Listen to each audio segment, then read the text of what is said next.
Colorado right now, we have roughly a $600 million projected revenue shortfall in just the current fiscal year that will end on June 30, 2009. That's a lot of money that we have to make up in the state of Colorado in our $8 billion general fund budget.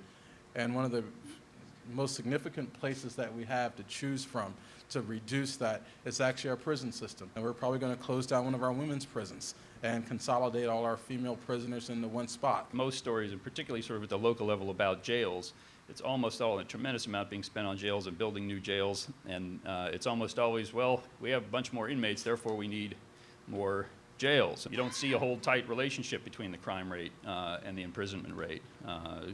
Quite the opposite. The way you get a big prison population is by two things: by the number of people you put there and how long you make them stay. So the problem is that the way you deal with mass incarceration is by changing either or both of these two things. Anything else you want to talk about is going to divert your attention from that problem. And some bad news is strengthening probation and parole systems does not seem to change either of those two indicators very much. Nobody likes being told, you know, you can't afford to lock people up, but so cut everybody by 6 months. I do not get criticized if I go above the guidelines. I don't get criticized if I stay in the guideline range. I only get criticized if I try to carve out a sentence that in my judgment is just. Mandatory minimums skewed everything that the Sentencing Commission may have wanted to do. But judges were part of the problem. Judges began to enforce the guidelines with a rigor that no one ever expected. Judges, who of course had never been trained in sentencing to begin with, suddenly had a script that was pretty easy to follow.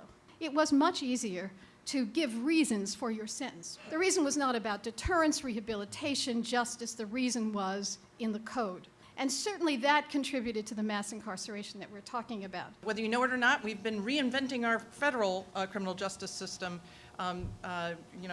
quite significantly over the past few years. The most important question is, have those guidelines worked as the congressional intent meant it to in the goals of the Sentencing Reform Act? 85% of all federal, over 85% of all federal defendants get sentenced to prison only, and only about 7.7% get sentenced to probation. One of the primary reasons, of course, is mandatory minimum sentences, where first-time nonviolent offenders get sentenced to the same mandatory minimum sentence as a violent offender. A lot of folks look at the budget crisis that we're in and they see nothing but heartache and headache. I tend to look at it and I see a lot of opportunity for us to retool. Really think long and hard about who goes to jail in Colorado.